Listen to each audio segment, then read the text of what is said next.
Est-ce que tu as déjà signé des autographes? Ah ouais. Ah, c'est bon ça. Vous savez ce qu'il reste à faire, hein. Si vous le croisez. Allez Milo. Ça fait rire ça là. C'est bien, allez en arrière, en arrière. En arrière. Trop en arrière. Plus de gaz, plus de vitesse. Là j'en ai une. Ah, j'adore.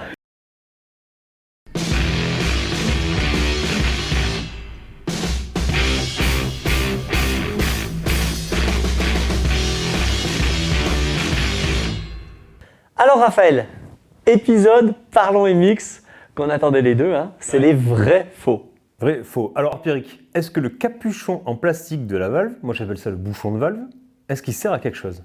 Bah pour moi, il est là pour protéger de la terre, du sable, parce que s'il n'est pas là au moment où tu vas passer ta moto au Karcher, tu vas en mettre de partout, et si tu veux, une valve qui va rester à peine coincée peut perdre petit à petit. Alors par contre, pour le fonctionnement, en BMX, j'ai jamais mis une seule valve, parce que tu regonfles toutes les 10 minutes pour être sûr d'avoir 6 kg dans chaque pneu, et si tu as des pressions qui sont énormes en BMX, et il n'y a pas de bouchon de valve, et il n'y a aucun problème. Donc pour la moto, c'est la même chose. Je peux rouler la journée, tu ne perdras pas 100 grammes. Lorsque la laine de roche d'un silencieux deux temps se détériore, la moto perd de la puissance. Oui, il faut savoir, l'anecdote la plus marquante que j'ai eue, c'était les Nations à Villars-sous-Écot en 88. Donc tous mes amis, alors moi j'avais 10 ans à l'époque, hein, mais tous mes amis étaient autour du team USA et ils ont été surpris parce qu'entre chaque manche, ils ont changé la laine de roche dans les silencieux du team américain. Parce que justement, pour que la moto marche à la perfection. Et c'est vrai pour le 4 temps? Aucune idée. Aucune idée. Moi je pense que ça a moins d'incidence.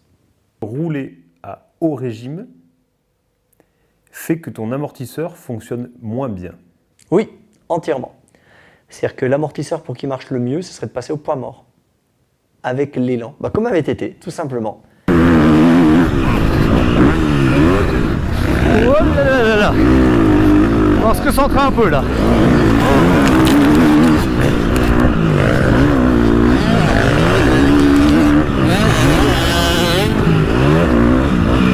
Eh, pas mal le Milo avec le 65. Allez, on va à l'extérieur. Ah, vous allez voir Milo. On va lui faire coucou.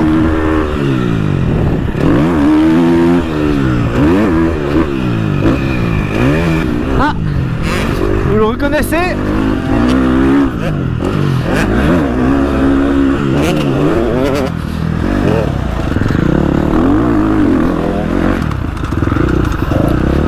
Allez Milo! Wouh!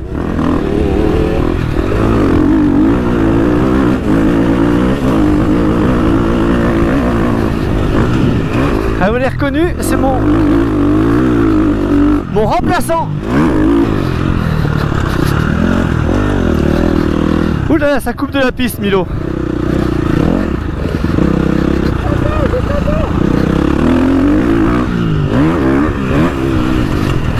Bon, je dois vous avouer, me mettez pas dans les commentaires, c'est cool de rouler avec son fils. Parce que je me chie dessus. On a du mal à rouler sans penser à lui. Bah, il le faut pourtant, parce que autrement c'est moi qui le mets au tas. Pierrick, est-ce que c'est vrai que stocker une moto en appui sur ses roues abîme les suspensions? Non, mais il y aura une petite pression sur les joints spi. Alors pas comme dans le camion où tu vas tirer sur les sangles et la laisser comprimer. C'est vrai que le fait que les suspensions, que la fourche et l'amortisseur soient libérés de toute contrainte, on va dire l'abîmera moins dans le temps, mais c'est pas énorme. Ça abîme pas les ressorts, ça les tasse pas. Non, non, non. C'est une légende ça. Oh putain, alors là j'en ai une. Parce que là il faut être clair. J'entends les deux opposés et les personnes qui me vendent ces deux trucs-là différents, ils sont sur deux à chaque fois. J'adore. Quand tu fais la purge d'air de ta fourche, est-ce qu'il faut que ta fourche soit sur le lève-moto complètement libérée de la pression ou au contraire, est-ce que limite il faut qu'elle soit, tu sais, avec le kit départ, tu sais, complètement enfoncé, au moment où tu dévisses pour faire sortir l'air? 99%, l'air, il l'enlève sur le trépied. Ils partent à 0 parce que la fourche, elle est réglée. À ce moment-là, tu veux faire quoi? Tu veux la précharge parfaite, ok? Elle est de 42 mm d'enfoncement d'amortisseur. Est-ce que tu vas partir avec 38 parce qu'il y aura de la boue qui va se coller au fur et à mesure de la manche? Tu vas pas le faire. Tu vas partir avec 42. Ben, c'est la même chose. Tu vas pas régler ta fourche pour qu'elle soit bien au 4e tour. Tu pars avec la moto parfaite. Et après, tu compenses. Oui, le pneu sera un peu plus usé en fin de course. Oui, il y aura un peu de terre, la précharge va être un petit peu Non, mais machinée. du coup, ça change rien en fait de le faire Non, puis ça change fourche ça. enfoncée. Je ou pense qu'en fourche- 2 tours, tu as le même. Eric. C'est vrai que c'est Stewart le meilleur pilote de tous les temps. Au niveau pilotage. Au niveau pilotage ou Pilotage. au niveau pilotage? Le meilleur pilote pilotage. Non, le meilleur pilote et le meilleur pilotage, c'est pas pareil. Le meilleur pilote de tous les temps, C'est Ricky Carmichael. c'est Ricky Carmichael. Le pilote le plus technique de tous les temps. Ah, le pilote le plus technique, le plus beau pilotage de tous les temps, c'est pas Villopoto qui était une réplique de Carmichael. C'est pas Dungey qui était neutre, efficace, à n'en plus pouvoir. Bah, c'est ceux qui ont inventé des trucs. Donc, Bah, il y en a 2. Stewart Et JMB. et JMB. Bah oui.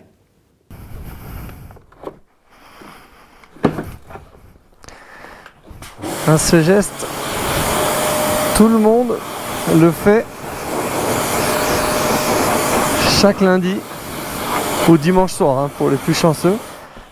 On a été en Italie avec un groupe de collègues assez top. Donc pour tout l'hiver, je vais essayer de faire un petit coaching avec, dans un premier temps, mon voisin, Hugo, mon fils Milo, et puis 2 petits nouveaux. Alors Esteban qui habite à Mulhouse, que je connais depuis longtemps, un ami de la famille. Et une nouveauté, c'est que je vais prendre une fille tout l'hiver pour voir un petit peu ce que ça donne. Alors c'était vraiment très sympa.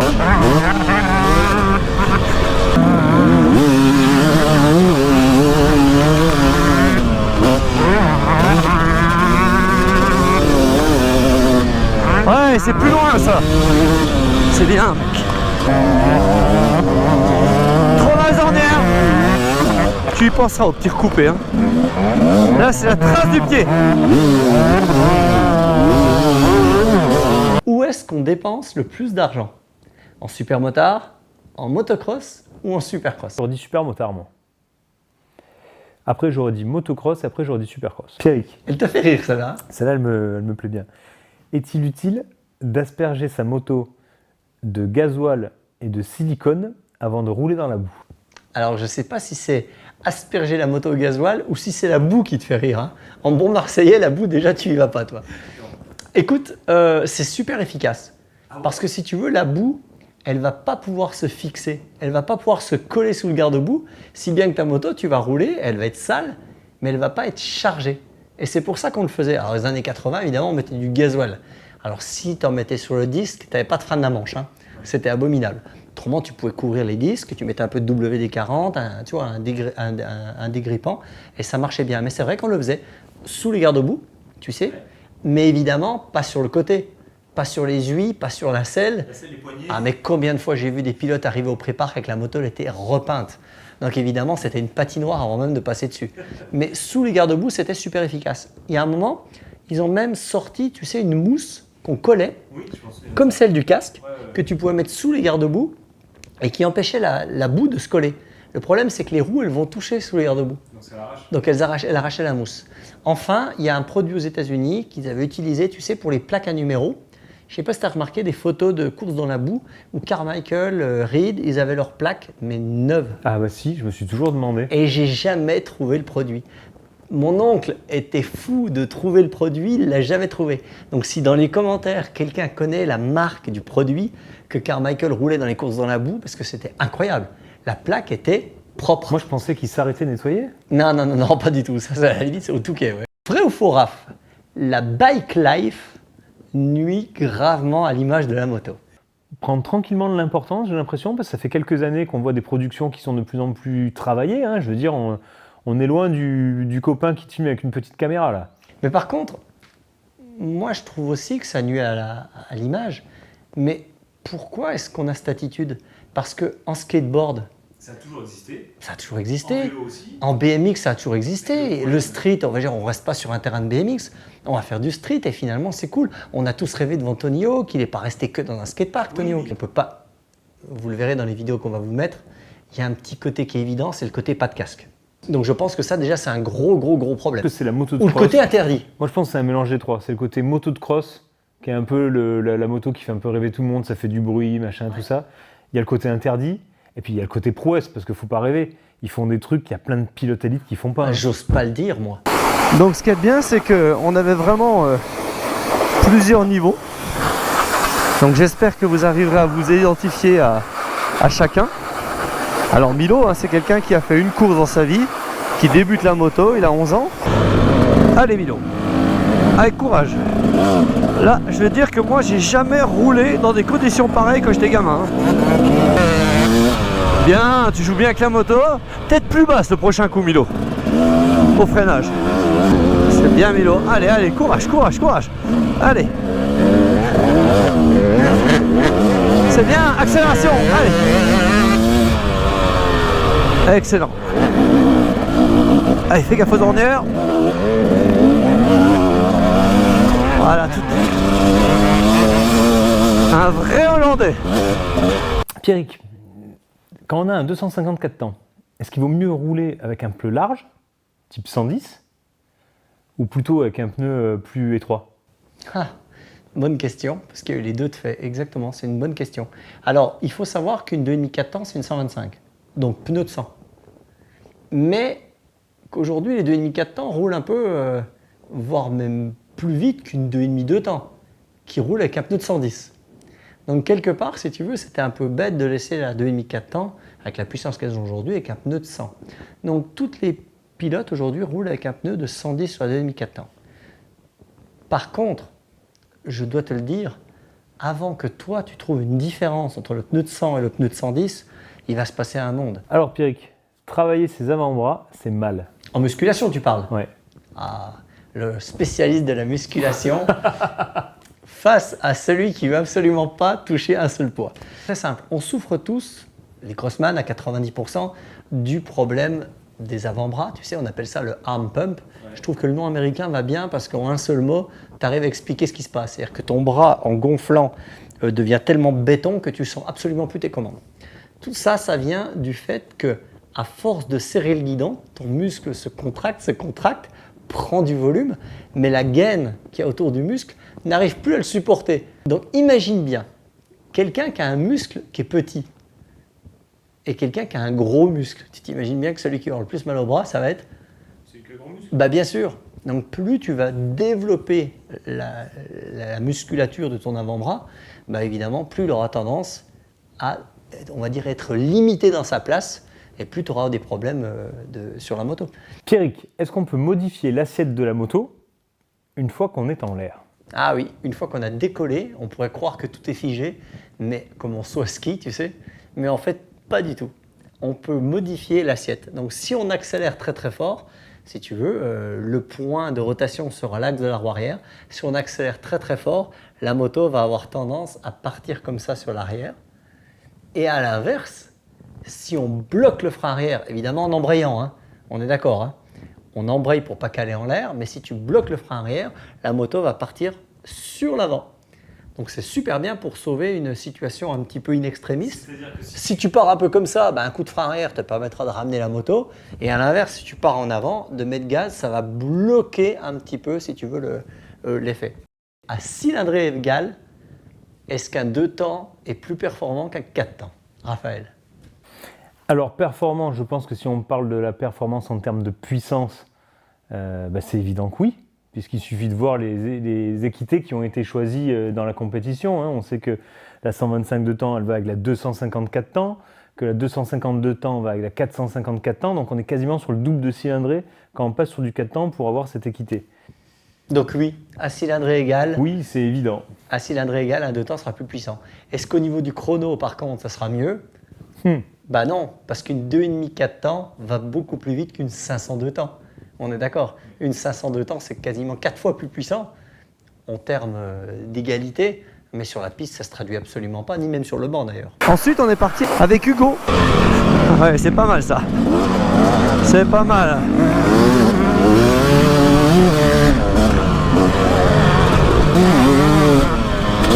L'accélération n'était pas bonne. Hein. Tu étais assis, il n'y a pas eu de jambes, il n'y a rien eu. Allez.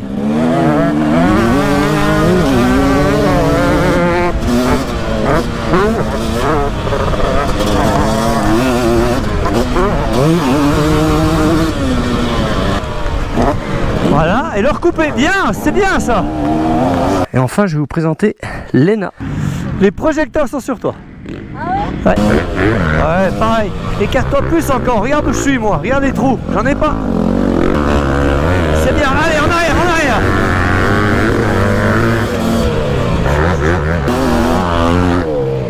Elle a failli m'arracher le guidon. Pierrick, la meilleure école, c'est le 125 de temps. Ah, on l'entend partout celle-là. Eh ben c'est complètement faux, Raphaël. C'est complètement faux. Un bon pilote qui a une position parfaite, la trajectoire idéale, qui a le filet de gaz parfait, le pilote qui sait cabrer les trous, le pilote qui sait utiliser sa boîte à vitesse à la perfection, ça, il va le faire sur n'importe quelle moto.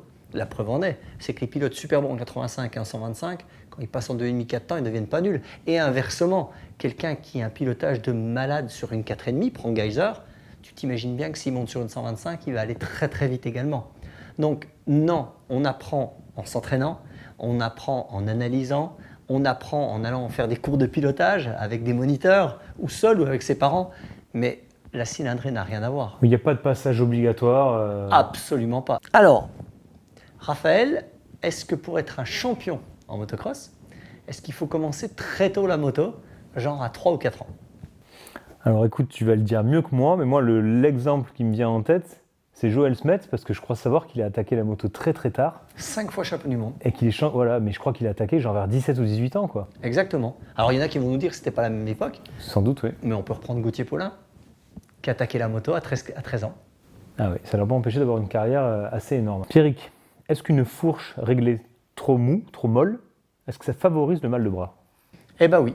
Et tout le monde fait exactement le contraire. Quand on a mal au bras, on va vite assouplir la fourche de manière à... On imagine que ça va niveler le terrain et que les trous nous provoquent le mal de bras. C'est complètement faux. Est-ce que comme dans les voitures, est-ce que tu penses qu'on va basculer dans l'électrique d'ici 5, 10 ou 15 ans? C'est très compliqué de répondre à cette question. Moi, je dirais que la logique, ce serait oui. Parce que ce qui est en train de bouffer et ce qui a bouffé ces 10 dernières années le sport moto, en tout cas le tout-terrain, c'est le bruit. Avec les circuits qui ont fermé les uns derrière les autres à cause du bruit. Donc l'électrique vient répondre complètement à cette problématique, quoi. Donc rien que par rapport à ça, j'aurais envie de te dire oui. Pierrick, elle vient pas de moi cette question. Ah bon? Non, elle a été posée. Est-ce que la Fédération française de moto est une fédération de voleurs? Ah, alors ça on le voit évidemment beaucoup sur les réseaux sociaux. Et je pense que le prix de la licence et l'augmentation de la cotisation n'y est pas étranger. Une fédération comme un gouvernement, il y a des choses qui sont cachées, qui ne sont pas dites, alors ça donne lieu à toutes les spéculations. Et puis la FFM est quand même là pour faire des choses en sous-marin, c'est-à-dire les choses qui ne servent à rien, les choses qu'on ne voit pas, un peu comme le comptable, tu sais, mais dont on a besoin. En gros, qui va négocier avec les assureurs pour qu'il y ait des courses? Ben, c'est la FFM. Si tu veux, si l'organisateur, le motoclub de Romagné, doit aller voir un assureur, la Lloyd en Angleterre, pour arriver à assurer sa course, il n'y arrivera pas. Donc, il n'aura pas le droit d'organiser une course. Aujourd'hui, la part d'assurance, c'est quasiment la moitié de la FFM. Elle sert quasiment qu'à ça, à pouvoir assurer les événements, assurer les bonhommes, assurer toutes ces choses-là. Ensuite, le côté tampon, la course est validée, mais bien sûr qu'on n'en a rien à foutre aujourd'hui, ça n'a absolument aucun sens, et c'est pas pour ça qu'on donne de l'argent à la FFM. Et t'es tranquille pour la journée. Moi, je pense que la FFM, elle doit absolument réfléchir à un système pour ces personnes qui roulent que 8 fois par an. J'en fais partie. Et j'en fais partie quasiment aussi, moi, maintenant. Pagé Colors, mon oncle, qui fait des stickers, s'il en fait partie, il va rouler 6 fois. 200 € pour une licence pour rouler 6 fois, ça ne peut pas jouer. Donc moi, j'adore la FFM pour ce qu'elle fait, pour ce qu'elle est de sport. Elle nous permet de garder des structures, des terrains, des championnats. Par contre, pour ce côté sport amateur, je pense qu'elles sont à côté de la plaque. Et je ne connais pas tout. Mais par contre, je ne les traiterai jamais de voleurs, je ne me le permettrai pas.